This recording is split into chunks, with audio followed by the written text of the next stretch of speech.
Gua gemuk, jogging, ACL putus. Ini adalah alasan kenapa jalan kaki itu jauh lebih efektif dibandingkan dengan lari ataupun jogging kalau kita mau menurunkan berat badan dengan sustainable, aman, dan juga kita enjoy ngelakuinnya. Nah, jadi alasan yang paling pertama, kalau misalnya kita berat badannya itu obesitas kayak klien gue ini ya, gue suruh dia lari, besok dia nggak bakalan coaching lagi sama gue.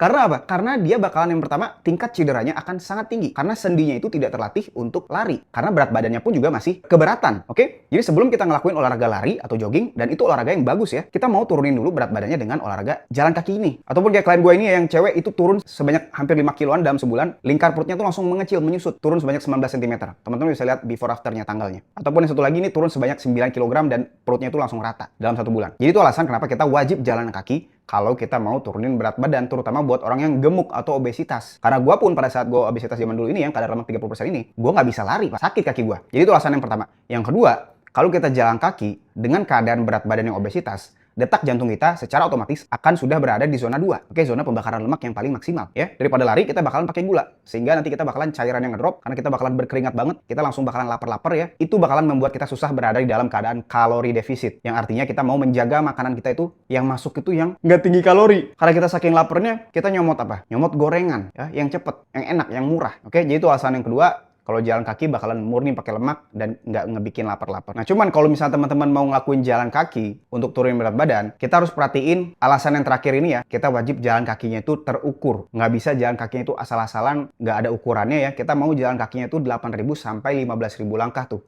setiap harinya.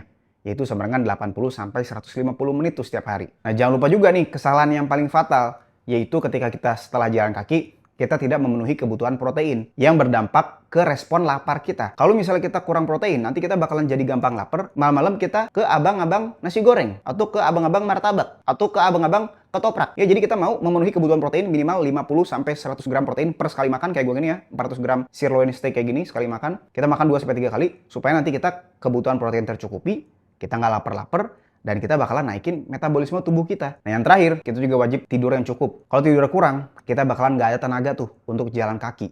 Kerja aja udah capek, apalagi kita harus jalan kaki. Nah, kalau misalnya teman-teman nih masih bingung dan butuh coaching langsung dari gua monitor langsung, gua bikinin semua menu makanan lengkap, apa yang kita wajib konsumsi dan apa yang kita wajib stop dulu sementara selama kita penurunan berat badan ini. Bahan-bahan makanannya di rumah, termasuk cara masaknya, dan juga kalau makan di luar itu makanannya di restoran apa, ojek online-nya pun juga pesannya apa ya. Termasuk juga setiap harinya tuh program latihannya tuh gimana.